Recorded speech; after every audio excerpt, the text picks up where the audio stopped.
Hello and welcome to MySecurity TV and our Tech and Sec Weekly. My name is Chris Covage. I'm the Executive Editor with MySecurity Media, and this is our Friday morning episode. And we're going to be joined, I don't know how I'm going to segue these two particular interviews together, but we're going to be joined by Declan Sullivan, who's been writing for the Australian Strategic Policy Institute on tank technology. And the question is, Australia's new tanks are overkill and overweight. Is this a necessary purchase? But it's certainly an interesting domain for us to dive into in terms of tank technology and the advancements in military technology as well. And then we're going to go into a completely different domain back into cybersecurity, although there is always that link across all technology. And we're going to be joined by Phil Rodriguez, Head of Cybersecurity for the Asia Pacific region, commercial for AWS or Amazon Web Services. And the need for security and awareness training. And this is on the back of the federal government's announces $8 million investment in cybersecurity professionals and some training programs. And this is all linked back to the Australian cybersecurity strategy. As many of you know, but if you are listening, welcome to Say Good Day and let us know where you're listening from. We cover off on aerospace and space, defence and national security, cybersecurity and critical technology, and cities and infrastructure. We should be streaming on LinkedIn, Facebook and YouTube, and our main Facebook page is the Asia Pacific Security Magazine. And I'd imagine today we'll go for at least that 45 to 50 minute range. And if you've got any questions or comments, welcome to throw them in as well. Just a quick background to what we did the last week or so. On Tuesday, we were joined by Dr. Chris Flaherty from MySpace Warfare Analysis Lab and looking at the Q2 space sector and a market update. And again, the SpaceX Transporter 2 got off just yesterday, I believe, or the day before, successfully. So there's some good videos on YouTube in relation to that also. And then we looked at, on last Friday, the new tech to revolutionise night vision with Timos, Dragomir Nejev, and also the narrative visualisation tool for crime fighters from the University of South Australia and Dr. James Walsh. And also we've released a new podcast from Jane Lowe, our Singapore correspondent this week, with ESET, and her interview with Alexei Doré-Jonca, and he's the head of R&D with ESET in Montreal, and their law enforcement partnerships in their cybercrime investigation. So there's a good couple of case studies there and bringing down some cybercrime groups. Final call, we'll be releasing this out in the next couple of weeks. Issue 5 of the Cyber Risk Leaders magazine. We're also bringing back the Australian Cybersecurity magazine. That'll be issue 10. So if you want to get into these particular issues, they're jam-packed already, but if you've got an article or an idea, let me know and we can squeeze you in. Also, thank you to our sponsors, IT Glue and their ebooks. And also, I thought I'd highlight these. These are a number of, if you're an MSP or interested in moving into that field, these are some good snippets of webinars. They go for about 10 minutes each, just in terms of that MSP client-facing aspect. Also, thank you to RSA and the Secure ID Suite. We've got an interview coming out with RSA Secure ID very shortly. Should be out next week, I hope. And otherwise, if you want to support the channel, welcome to visit MySecTV.shop and look at our Cyber War series. That's it from me in terms of the MySecurity marketplace. And let's bring on Declan Sullivan, who's been writing for ASPI, or the Australian Strategic Policy Institute. Declan, thanks for joining us. Thanks, Chris. Great to be here. Good man. And tanks, and this sparked my interest. You wrote a very interesting piece looking at military tank technology, Australia's recent announcement that they're going to be coming out and spending, was it 150 million? How much were they going to be spending? Oh, billions, yeah. Billions, yeah. Sorry, there you go. That was one segue I had with our upcoming cybersecurity segment, was that's $8 million. That's small change when we're talking about military technology. Australia's new tanks are overkill and overweight. Maybe introduce us to yourself. We haven't had you on before. And then we'll dive into the background to this particular article. So I have a master's degree in strategic studies and in American law. I've been researching defence studies, both Australian defence and American defence for going on a decade. I've written for the ASPI, as you said, and as well as the National Interest, and I've been published on a study on counterterrorism as well as smallpox in comparison to Australian and American histories. I've also written extensively on armoured warfare. Okay, and well, that's kind of where I wanted to move to. Is when I read the article, the tank is one of those things. And Peter Dean and Malcolm Davis has also written on this particular topic, and there's a bit of reference to an article by Greg Sheridan as well, who's kind of highlighting that are tanks really necessary in new or upcoming warfare? If we look at some of the risks that we face in the Indo-Pacific region and who our adversaries are and what type of war or conflict, military conflict we will be facing. Maybe just your general thoughts. Let's just dive into it, where you wanted to start. What's the main premise of this? Is that the overkill and overweight? Just pre-interview, I raised, I'm hearing a lot about our amphibious capabilities, and that sounds good. We're on an island, and across Southeast Asia, we're going to need amphibious capability, but these tanks are too heavy, so they're just going to be landlocked here in Australia. Is that right? That's the concern. So when we first bought the HMAS Canberra, and as well as the Adelaide, our new heavy landing ships, they came with ship-to-shore, smaller ship-to-shore capabilities. We were told by, I believe the producer was Navantia, a Spanish company, that it would take a single Abrams to be able to ship from the Canberra or the Adelaide to shore. When we actually tested it, the small landing ship nearly sunk with the Abrams in it. They have since been, I think, refining that. I'm not sure what Defence has done in terms of getting that to work, but as of literally 2 weeks ago, they have tested it as part of exercise Sea Explorer, where they have successfully landed an Abrams tank by sea. I don't know the details. I don't know if that was a fully capable Abrams tank, if they've stripped maybe the ammunition out or done something else. But that's very recent, and I'm not, having done the research, I'm not convinced that we could maybe do it in a contested environment. You have the possibility that while the landing ships can carry the tanks from the Canberra or the Adelaide to shore, they might not be able to do it in rough seas or at speed. Yep. Just to clarify, it was $2.5 billion upgrade to the fleet. We'll see 75 M1 Abrams tanks replaced. I suppose what were the options that we had, and then how would they have fitted into our sort of defence posture? Is this just repeating the same of what we've had, and it's an easy decision? Is it time-based? Why would Defence be making what appears to be a strategically poor decision?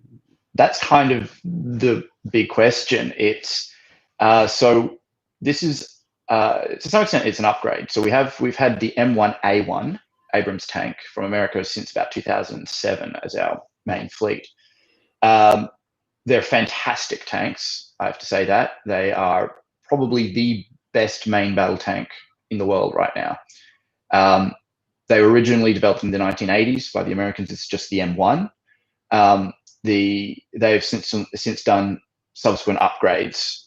They've improved. One of the first things they did was improve the cannon. There have been further upgrades to the armor since then. So we are now, the current model that the Americans are using, their latest version is called the M1A2 SEP V3. Yep. That's what we are getting. Who's making these, by the way? Who's the company? I believe it's No, sorry, not General Dynamics. Sorry, you've caught me out. Sorry to put you on the notice. I was thinking it's not Lockheed or anyone. They don't. No, it was because there was a debate over this. It's Chrysler. Chrysler, okay. Yeah, well, the original manufacturers, anyway. Yeah. And where I suppose this, apart from their weight and what is there anything about their capability that doesn't match as well?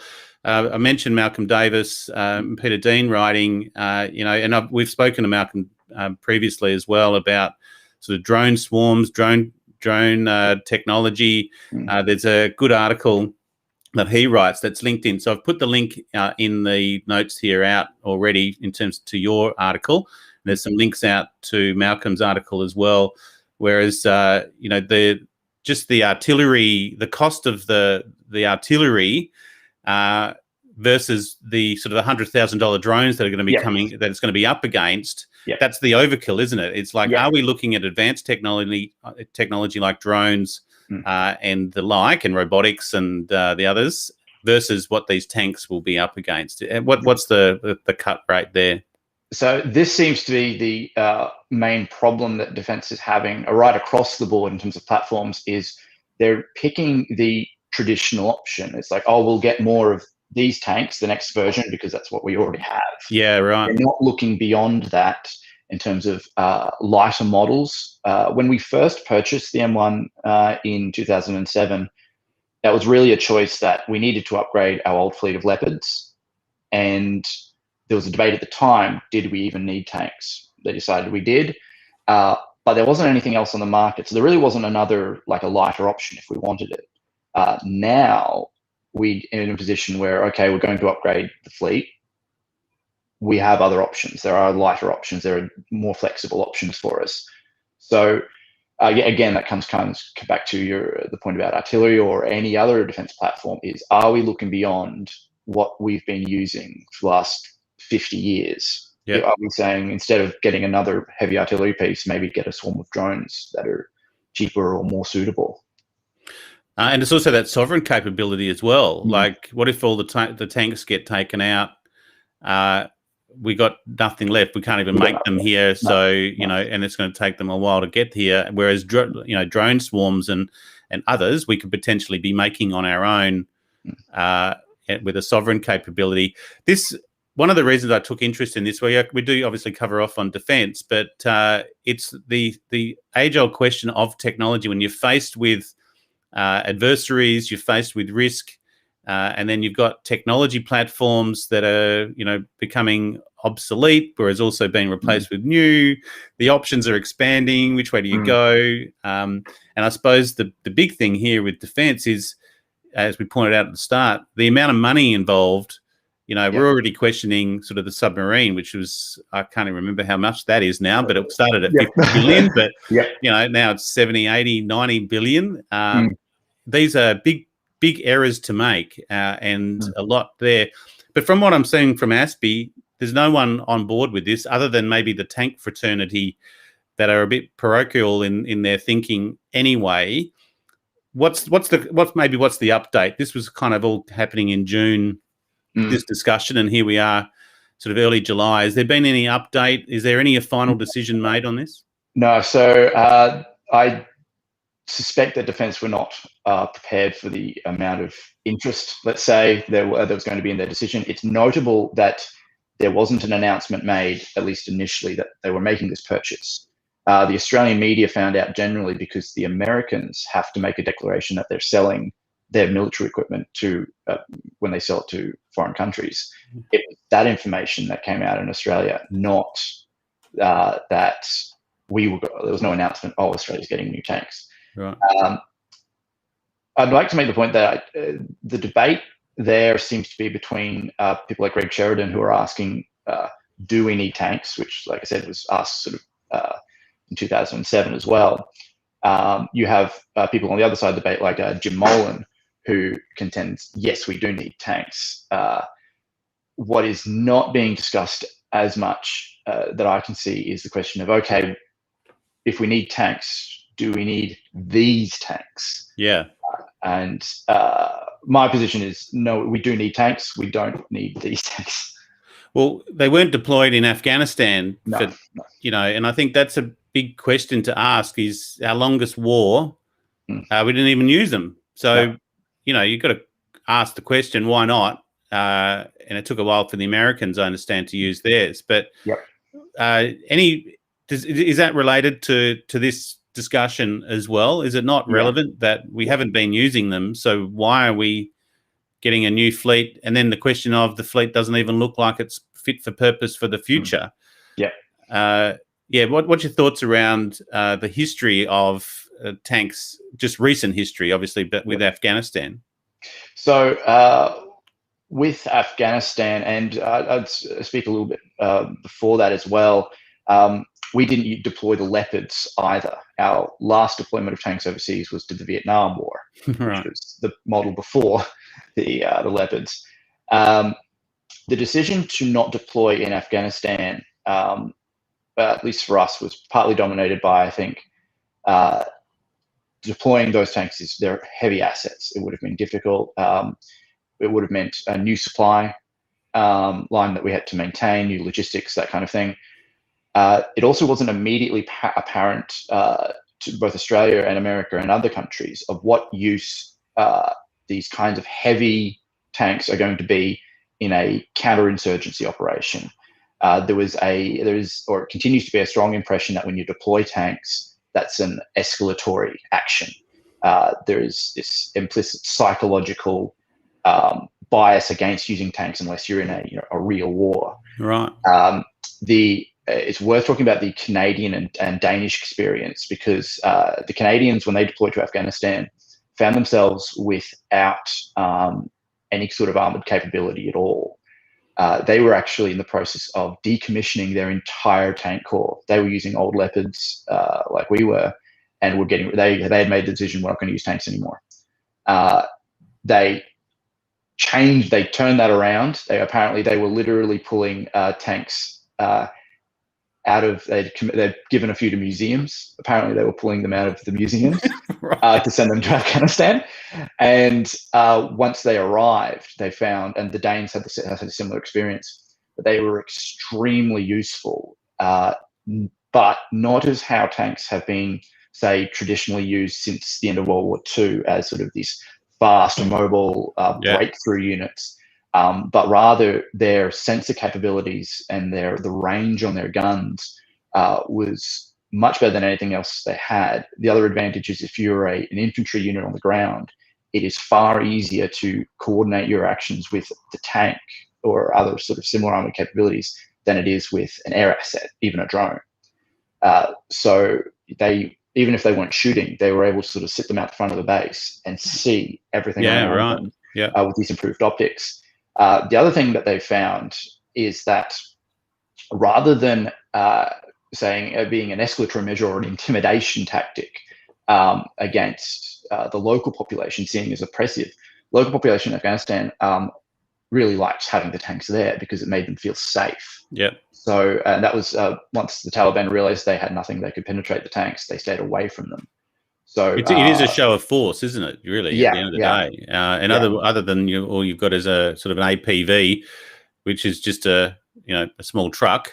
A tank has a sound to it as well. Like you can almost feel them coming. Yeah.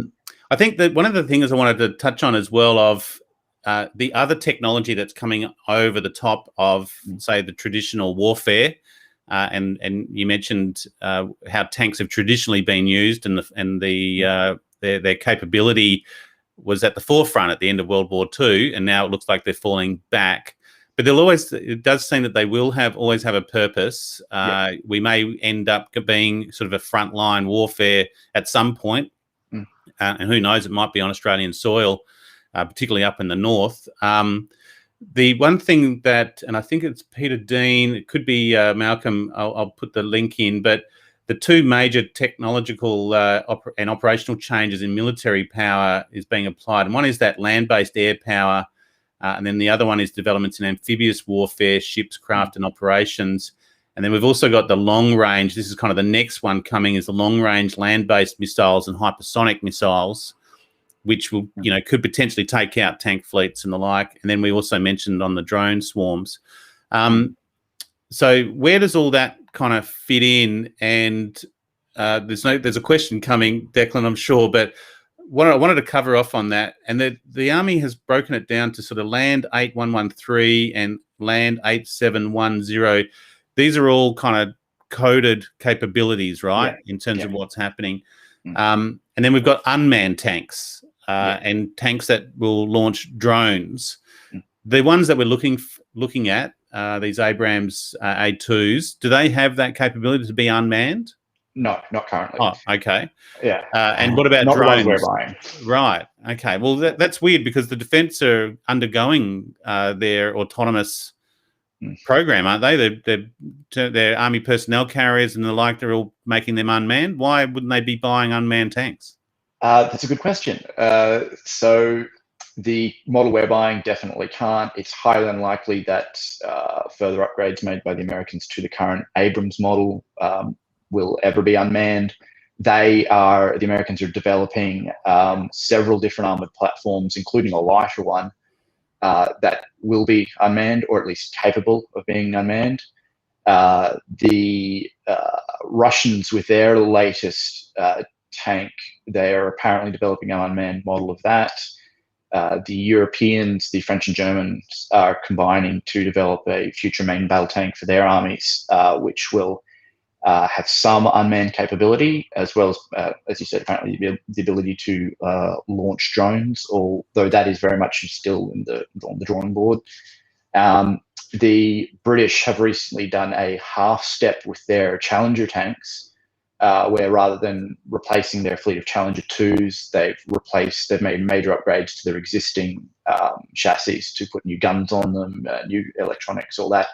The new electronics, part of that is new networking, with the intention of potentially down the line making these tanks at least partially unmanned, or giving them maybe that capability. Tanks to some extent are in a bit of, as I said in the article, in a bit of a quagmire right now, in terms of what they are as a platform. And part of it is this their historic use as fast breakthrough units since the start of World War II and through. The problem is that missile technology, drone technology, and that kind of thing has advanced to such an extent that tanks are less and less survivable in that kind of high-intensity conventional combat environment, because they're being hit by guided missiles from over the horizon that they have no capability to defend themselves from. We recently saw in Armenia and Azerbaijan, where the admittedly quite old Armenian tanks were just being wiped off the map by drones and what are called loitering munitions, which are essentially rockets that hang in the air and suicide themselves on whatever they see below. These loitering munitions and drones that are used by the Azeris was just devastating to the Armenian tank corps. And it's worth pointing out that they're much cheaper than throwing tanks into the fight.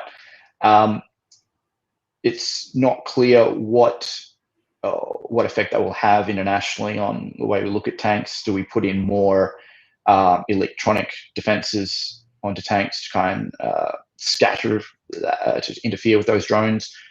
Do we start putting? We currently have a trophy. It's called the Trophy Active Protection System. It's a new type of defense system that's being fitted to tanks, including our new Abrams models. It's designed to detect incoming rockets and missiles and fire essentially a shotgun blast at the incoming projectile to destroy it before it hits the tank. It's effective against guided missiles or small rockets, that kind of thing. It's designed by the Israelis to combat against RPGs and that kind of thing. The potential there is, well, do we design or bring in new types of that kind of system, which are designed to shoot down incoming missiles from above? But it's always going to have, if you're a remote tank, you're always going to have a limitation on that defense tech or the defense capability. And eventually when it runs out, these drones, as you say, suicide drones, it's... they can put more drones in the air than we can put tanks. Correct, on the ground. Yeah. It's... the potential is that in the long term, we will see a tank, much like the European models will likely be, where they're highly networked. They may have some sort of AI-assisted targeting to select targets in the field, that kind of thing, as well as they are able to launch drones themselves. And the tank becomes less of a moving gun and much more of a moving network center, where it's coordinating with drones and infantry units and other assets. The next step there is to completely take the gun off and say, here is an armored protection network node that moves around in the field. Yeah. It's connected to drones in the sky, as well as smaller tanks, which again are lighter, so they can go different places, that kind of thing, which are completely unmanned. And one may be the gun, one may be a node. You might have others which are designed to protect them from attacks from above. All those kinds of. I'd imagine they should also carry their own drone swarm as well, you know, in terms of countering other drones. And again, this where it comes into the future of warfare. It becomes, it becomes a video game really at the end of the day in terms of what you can see. Maybe let's finish off with the future of warfare and the likes of, say, an adversary like China. And I think this is part of the argument raised is our next conflict will be maritime based and obviously Navy focused. Is this something that maybe that is the focus for the defence, and that this is just another purchase that they just have to fit with the force posture review and the budget that they have? They haven't got the time or the resources to be thinking about the tanks at the moment, and just upgrade those. We've got other bigger issues to focus on. That could. I'll give defence the benefit of the doubt and say maybe there is a good reason why they've chosen these tanks. They haven't given one. No one I've read has been able to figure out why they've done this. It's $2.5 billion, so it's a lot of money. Yeah, it's not a lot of money, really. Compared to the submarines, no. That's our segue. It's going to be our segue to you, Phil. We've got $8 million to talk about. These guys are talking $2.5 billion. So, cybersecurity will never catch up. We've got Phil Rodriguez on shortly, but look, Declan, I think we'll have you on again. When I looked at with Malcolm Davis and Peter Dean, I'd like to have you all three on, and we'll talk about sort of the future of warfare. You three, I'm sure, over a beer, I'm sure, think about some amazing things. It'll be a good conversation. Yeah, but a bit scary too for some of us. But look, thank you so much for that. I've put the link in the show notes there. I'll put a couple of links out to Peter Dean and Malcolm Davis's article, just in case if Malcolm does watch. We'll have you on shortly for a space episode. He's good on all sorts of things, Malcolm. But Declan, thank you so much. If anyone wants to reach out to Declan, how can they get hold of you, mate? What's the best way? Via ASPI? Via ASPI, yep. Good work. All right. And otherwise, that article is there. So Declan Sullivan, he's just been writing with the Australian Strategic Policy Institute. Let me just bring this up for you. Australia's new tanks are overkill and overweight. Is this a necessary purchase? It's a question worth asking, and particularly in the current risk environment. Thank you so much, Declan. I'll put you backstage, and a pleasure. And we'll release this out as an individual interview as well. Thank you for having me. Good on you, mate. Have a good day. Very good. Let me just change over our captions. Like I said, if you're listening, let us know where you're listening from. And there's no segue there other than budget allocation for our next guest, Phil Rodriguez, Head of Security, Asia Pacific region for commercial with AWS, Amazon Web Services. Phil, thanks for joining us. Hi, thanks very much for having me on. Very good. American accent. You're here in Sydney? Yeah, I'm based outside of Sydney, and I've been living in Australia on and off for about 7 years now. Okay, nice. Oh, well, you factored into the culture now. The need for security and awareness training, and this follows on the announcement of $8 million in investment in cybersecurity professionals. And you did some research as well where, again, cybersecurity awareness, we cover a lot on cybersecurity and obviously that awareness aspect. Maybe just briefly your role with AWS and then where you fit into the funding, and then you got some research that you did with ADAPT on CISO's report during the pandemic. Sure, you got it. So I work with our customers and our internal teams to help them understand how to be secure in the cloud. Nowadays the cloud is touching a really broad aspect of everybody's lives, especially after the pandemic. People are using the cloud every day when they're telecommuting to work.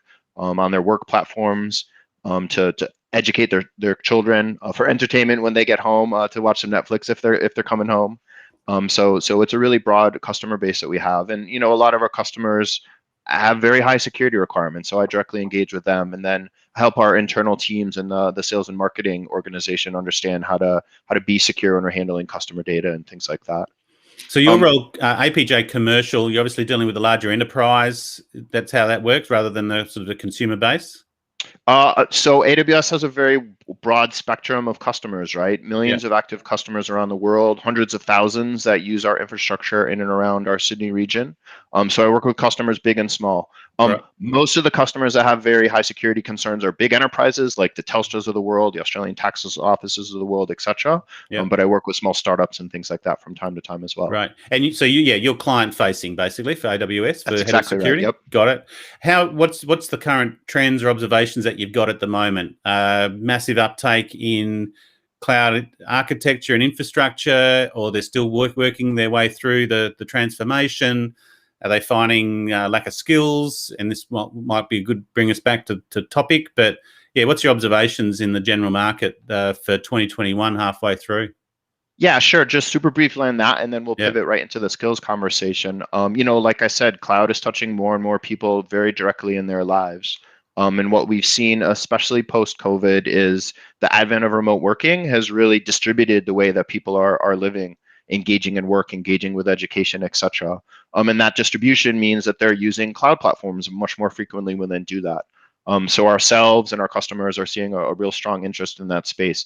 We've always seen a very cloud forward focus from Amazon Web Services, and we're recognizing now in the broader market, we're seeing that as well. From a security perspective, this has some implications. This remote working and remote access takes these corporate devices that used to be inside of relatively secure internal networks and brings them home where probably there's a little less security. Maybe your child is also using that laptop to do their educational requirements.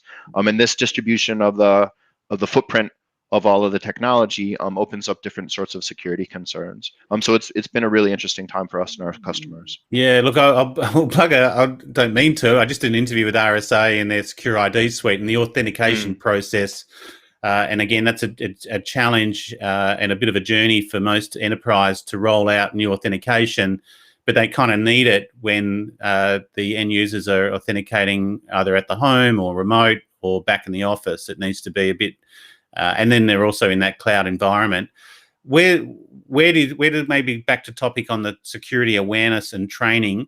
44% of CISOs in Australia and New Zealand reported the depth of their in-house security skills is good, but it could be better, with an additional 39% reporting in-house skills are poor or okay. And if we put that against the threat landscape, where we've had hundreds of percent increase in cyber attacks, phishing, spear phishing and the like, it's probably not that good. Two questions. One is, how would you rate the maturity of Australia and New Zealand in terms of cloud adoption for enterprise? And then two, if it's very mature, then how does that relate to just a 44% reporting good security? Sure. So I think there's kind of two distinctions in there, and it's cloud versus security in general, and then the intersection of those two with cloud security, right? First of all, cloud, Australia and New Zealand is a pretty mature market. And we see that as evidenced by the large organizations that are embracing cloud deeply. I won't go into them in detail now, but big banks like Commonwealth Bank of Australia and NAB, or even the Reserve Bank of New Zealand over in New Zealand, regulated industries like telco, airlines, electrical, whether this is Qantas or Telstra or Origin Energy, etc. And this is relatively unique globally. It would only be a few other markets in the world where you had really major, highly regulated and governmental organizations using cloud so deeply. That said, everybody is continuing to improve their security skills. And that's why some of the research that we've done lately, some of the research that the external parties have done lately, and the new funding from the Australian government is really focusing on skills. Skills is a journey, just like security is a journey, right? So security has been around since people have been exchanging information. Technology, information security has been around for many decades now. Let's call it the 1940s was probably the start. Organizations. Sorry to interrupt, but it's always been poor as well when you think about it. And we've always had a very broad range of security, particularly InfoSec as well. You know, we've always been advocating for better awareness. I used to read here in Australia, we used to have our AusCert would do their computer security surveys, even in the 90s and all the way through to the early 2000s, was security awareness was the number one thing that we needed, but was also the number one thing that was a lack of investment in over time. And sorry to sort of jump back to that, but where do you think that, do you have an opinion on where the problem is with security awareness? Is it just the way humans are, that they don't like talking about security, or it's a complacent nature of people, and we just got to be constant in the messaging? What's your observations on why security awareness always struggles? Sure. I'll talk about that, and then we can talk about the government investment as well. You know, information security is a very abstract concept. Humans are very good at detecting if a bear is going to eat them, or if it's so cold outside that they need to go back inside of the cave. You know, our biology is not really tuned to the very abstract nature of what we need to be safe online. And familiarity is the thing that helps everybody get much more comfortable around it. That's why, yes, the research that we've seen shows that organizations are not feeling as secure as they could be. And yes, the overwhelming majority of them said they needed, it was 90% said that post-COVID, they needed more security awareness and identification. So what we need to be doing is investing in these skills much earlier in the cycle. And that's where the government's announcement earlier this week of the $8 million that they've invested in 8 different organizations across Australia to help that skills cycle for the cybersecurity professionals is really important. Some of these organizations are looking at cybersecurity training from the earliest days. So one of the organizations that got funded by the government, an organization that actually we've worked quite closely with, is GROC Academy. GROC Academy sponsors the Schools Cyber Challenge. And the School Cyber Challenge is a program that touches almost every student across Australia. I think their overall intake last year was just over 150,000 students.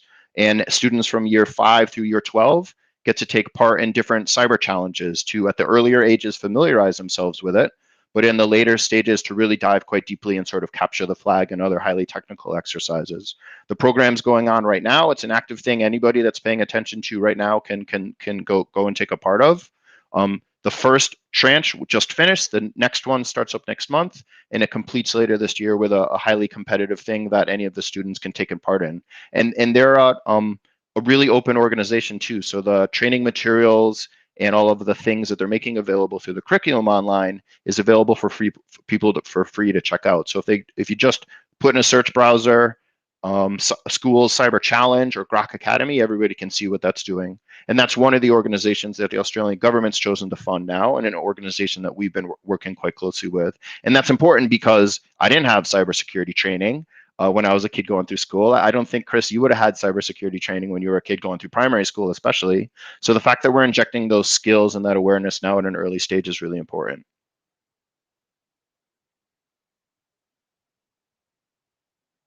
And there's other things as well. So after we do the primary school education, it's important to then sort of move up a notch. There's universities that are involved in this as well. So we work with RMIT on their Cloud Innovation Center out of Melbourne, which is giving students practical challenges around cybersecurity. Also, organizations like the University of New South Wales have their SecEDU program, and that's taking students at the undergraduate and graduate level, and again, giving them practical cybersecurity challenges that they solve. And in the case of the University of New South Wales program, the students are open sourcing those at the end so that they can have a better access to everything. And then after that, the industry is helping to train as well. So we've got organizations like NAB and National Australia Bank who have their cloud training guilds, where they've trained over 7,000 of their staff on cloud and other digital skills and certified 1,300 of them. And IAG, Kmart, Telstra, there's a number of organizations that focus on that.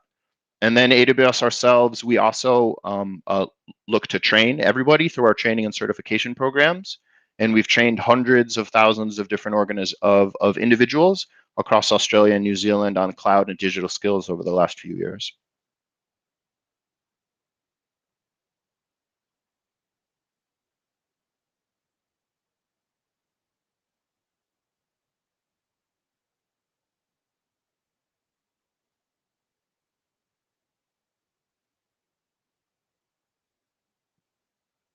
I think Chris might have dropped off, but I'm going to keep talking about this topic since I love it so much. So, one of the things that Chris touched on before that we thought was really interesting was identity and access management. He mentioned before, one of the technology vendors who focused on that space. And that's a great area both for individuals to focus on and for organizations. At AWS, we have the Cloud Adoption Framework, which is a structured way for organizations to move into cloud. And we have programs like the Well-Architected Framework, which is another diagram for how you want to move into these technologies. We always talk about security upfront with those quite early. And identity is the first thing we talk about in both of those. Because in the cloud, your username and your password are who you are. And hopefully your two-factor token is who you are as well if you're using multi-factor. So that we embrace identity really importantly, and glad that you pointed out before that there's other interest in the space. We think everyone needs to focus on identity first as a security strategy, especially when using cloud. Look, I apologize. I just cut out then, but I'm back. So you must have just kept going. And thank you. We're very good for that. Well done. But just touching on identity, I did mention secure ID before, and identity is really great. So well done for keep going, Phil. I was trying to call you during that. So thank you so much. Maybe bring us back straight now then to the topic in terms of the training, and where does AWS fit into that training framework, and specifically who your partners are as well? Yeah, so I touched on that before in the little segue, so I'll do it briefly.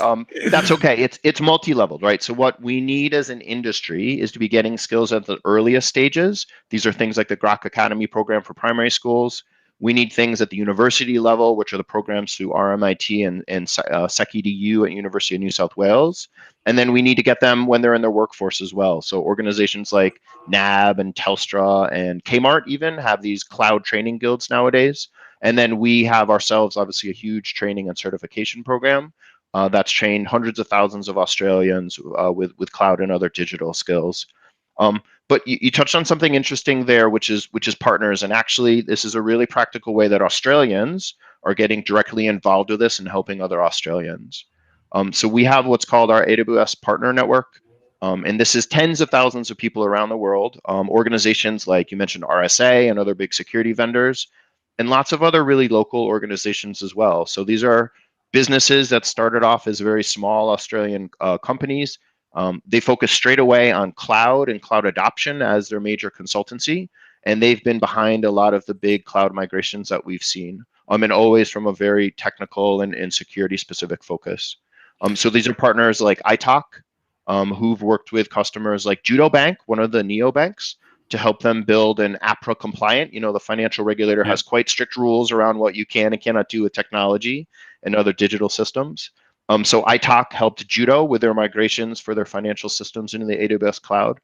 Organizations like Versant, based in Melbourne, who's been in the cloud consultancy business for a while now, is another one of our security competency partners. And they've helped a number of organizations, including Services New South Wales, with their AWS footprint and with keeping it secure. Partners like CMD are another homegrown, city-based, in this case, organization who've worked with NIB, the insurer, as they migrated just over a year ago one of the first core financial systems in Australia into the cloud, another APRA-regulated platform. And then finally, because we've got 4 of these partners like Cloud10, who are now part of CyberCX, that big kind of cyber consultancy company, who've worked with organizations like ASIC, the Securities and Investments Regulator, to move their what's called protected data or highly sensitive classified Australian government data into an AWS cloud environment as well. So the skills are needed, and organizations are building those skills over time, especially with the investments from the government. But if you need skills today, you go to the partners in the Australian ecosystem that have these skills locally that are helping other Australian businesses move into the cloud. Yeah, well, this came out of the Cybersecurity Skills Partnership Innovation Fund. I mentioned it does go back to the Australian Cybersecurity Strategy, and there's a number there. So, so in terms of that strategy, there was a big call. I think 500 being employed just by ASD alone, and then all organisations are seeking that out. What would be a good call to action for those listening that might be interested in this, either developing their AWS skills or just cloud security generally, what's a good point to reach out to for either for yourself, Phil, or for your partners? Sure. So I think first of all, keeping with the theme of what we've been talking about, get your kids, get other students in the ecosystem, get other young people that interested and excited about these topics. If you want to use Grok Academy's curriculum, it's up, it's online, it's free, and there's pointers from the technical kind of fun little modules that they have directly into the Australian curriculum, so you can see how they map against the learning principles. So the first tip would be like get young people started early. That's actually what's going to solve this. For people that want to get these skills directly themselves, there's a lot of different options. And one of those is just like use cloud, right? These are open, publicly accessible, self-service platforms. So there's no reason with free tiers, right? So many of our services, including big services and security services and small services, have freely consumable tiers. So yes, you put your credit card in because yes, we'll need to bill you for those services if you consume a certain amount, but those free tiers are quite generous. Thousands and thousands of invocations of our serverless platform, Lambda, whole instance types in EC2 that are completely free to use all the time, etc. So the first tip there is just get started, get your hands on. Get started, and there's tons of training that's available. There's formal training through our training and certification programs. That's free and online, some of it. Some of it is virtual instructor-led nowadays. Some of it leads to quite challenging certifications, but it's all freely, the beginning parts of it are freely accessible. Is there any particular skill sets that you find are in demand at the moment? Is rather than maybe there's a sort of a GRC approach, but for cloud itself, is there any particular skill sets that you would recommend? ASD have got a good sort of workflow or career flow in terms of what you should be doing as a developing up your but any skill sets at the front line now that you think people would focus on? Yeah, absolutely. So, I'm biased towards cloud and cloud security. So that would be the general area. Just generally cloud, people. But specifically inside of that, right? This is not the security practitioners of 10 years ago. We're not talking about installing devices and configuring them and monitoring them with human eyes. This is all code and code that's interacting with APIs. So what we need from the security industry is the same computer science and engineering skills that traditionally people in the developer realm have had. And that's why we're doing these programs with RMIT and University of New South Wales, because those are computer science students that are coding, and we're teaching them the practical application, or we're giving them practical challenges to solve. And they're not solving those challenges by installing devices and configuring them. They're solving those challenges by creating code and then open sourcing it so other people can take advantage of it. So if you look at any of our learning pathways, and AWS has one specifically for security, there's free online, very quick and easy, just a couple hour like security fundamentals courses that lead through very structured security engineering courses up through a capstone security certification on AWS. So that's another great pathway. And again, that security fundamentals training and a lot of other basic training up online is completely free for everybody to take. Is there, the other one was security awareness training for the enterprise as well. Those skill sets are there in terms of on the platform as well, in terms of what you provide? No, not directly for organizations. There's other organizations around Australia, and I'll think of a name or two of them in a moment. Well, we actually provide that. Yeah, look, and there's a lot of options there as well. I think sometimes the enterprise has to go find one that suits them best. There's so many different options and also to their maturity. But yeah, I was just wondering if there were those types of options available on there, but it doesn't sound like there are. Our customers do though. So, we're a building block platform, right? Correct, so we offer services to individuals and organizations that want to build other technologies to help their business or help other individuals. And we've got customers that do this, right? Customers who are creating either very technical security awareness and training environments for other developers to get better at the technical specifics of security, or there's other partners that we've had, or customers that we have rather, that are building more general security awareness programs, because they've identified what I think you're alluding to. Not a lot of organizations have their own structured in-house security awareness capabilities. So they're creating cloud-based platforms for everybody to be able to take advantage of these types of learnings. It's getting that maturity across the organisation. I think that's the other key challenge here, is just getting general security awareness up. And I think on this particular session, it was also the importance and the need for security training in cloud platforms as well. Look, Phil, thank you so much for that. And I do apologise for cutting out. Had a serious network issue. I think on my modem reset without telling me. But other than that, we've had Phil Rodriguez, Head of Security, APJ Commercial with Amazon Web Services. I look forward to seeing the live version, Phil, recorded, and the edited version, so I can see what you said while I was away. But thank you for being a professional and to keep going as well. I'm very pleased. So thank you very much. And that was the need for security and awareness training. Federal government announces $8 million investment in cybersecurity professionals. This will be up on the Australian Cybersecurity magazine website and also out as a Cybersecurity Weekly podcast. So Phil, I'll let you go and I'll finish off with our report of the day. Appreciate your time. Thanks, Chris, very much. Thank you very much. Cheers. Bye-bye. Okay, very good. And apologies for that interruption. Let me just share my screen here. And the report of the day is WatchGuard and their Internet Security Report, Q1 2021, and some of the stats there. So let's just get rid of that one. The key one here was 43.96%. Continue to see almost half of malware over an encrypted connection. 16% increase in 0 days, quarter on quarter as well, in terms of their APT blocker, and the IAV detections lowered by 30% quarter on quarter, which is pretty good. And one other takeaway, APAC, the Asia Pacific region, continues to be out in front in terms of the malware detection by region. And by quite a bit, particularly when you look at the Americas. So Asia Pacific is definitely in a higher threat landscape. So it's something to be aware of. Look, that's it from us. Sorry to cut out there again. That hasn't happened before, and but we came back online. So thank you to Phil and to Declan for their time, and have a great weekend. We'll be back on Tuesday afternoon with our Tech and Sec Weekly. Thank you.